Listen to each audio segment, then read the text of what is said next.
Teachers, we're going to do some chemistry fun on week 26 for kindergarten. We're going to do a classic experiment called Milk and Colors.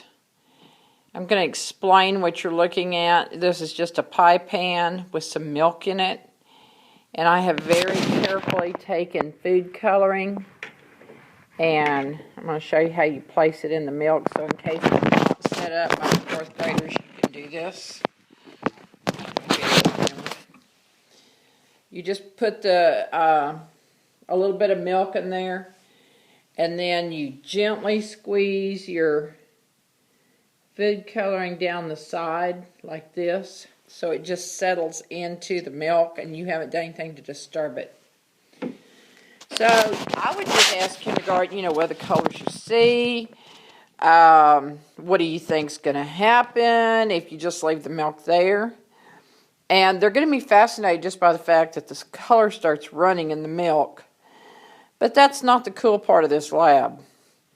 So after you set it up, and please don't let the kids set the food coloring up because they'll squeeze too much because it only takes a drop. And when you do 140 kids, there's not enough supplies to go around if you waste the food coloring. So you do it, or the fourth grade helpers will have it set up for you. So I'm going to go ahead and set my iPad up so I can demonstrate what you're going to do, and then I'll pick it back up and show you what's happening.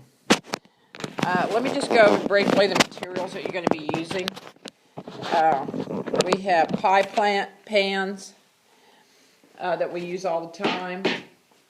We have milk. We'll certainly have a bigger container of milk than this one right here. I just ran to the store and got this because I forgot it at home. We'll have some gallons here for you to use. So, in case you have to do a setup, my hope is that the fourth graders will set this up for you. Then I just have food coloring. And I just want to warn you that, gone are the days when you can buy food coloring for 99 cents a box. It's now up to $3 a box, so we're talking considerable money when you're trying to run this through 440 kids. So please be careful of supplies. And then we have we're not going to tell the kids what this is, but this is a magic ingredient. And I know that some of you show this video to the kids. I would prefer that you didn't, because you're going to take the wow factor right out of this lab if you do this. So if you're showing them the video, then it's already done when you get here. But this is actually just hand soap. When I put it in this bottle, which had iodine in it, it turned brown, which I kind of like, because that makes them not know what this ingredient is. So it's an unknown solution to them.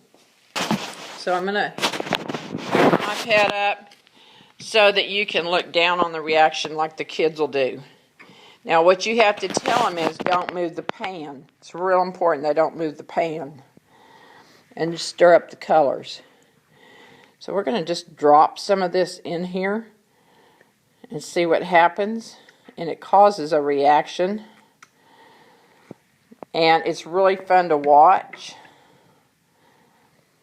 because what you've done when you drop the soap in the milk is you change the surface tension of the milk, and it causes the colors to do some really crazy things. And if they move the milk, it gets stirred up, so you don't want to move the milk. And it's just fun to watch this happen. I'm going to put a little more on the blue because apparently I didn't get any on there to make a reaction. And this is hand soap, and you really get a better reaction with dishwashing soap, so I'm going to switch that out. And the kids just kind of get fascinated by what's going on. It makes this twirling motion. I'll try to focus in on this for you.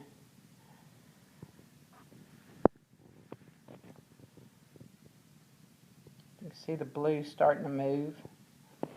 It almost looks like it's alive.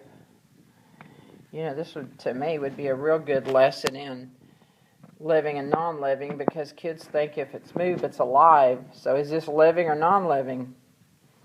Well, different chemical combinations on the surface of this milk is what's causing this to happen. So I can tell that the dishwashing soap has a better reaction because that hand soap's just sitting there. So that's what we're going to do this week. Now, here's the part you have to do really well at. You have to clean these pans out and rinse them out well. Because if you leave a residue of soap in here, the next class is not going to get a reaction. Now, when you come in here, you're going to see something better than this when I change it to like Dawn dishwashing soap. I just didn't have any available, but I will on Monday when you come in. And that's your lesson. Vinegar, and I'm going to add something to this. Here's what it looks like after sitting for a few minutes. And I got ready to pick it up and throw it away, and it made this swirl, so I thought I'd show you this.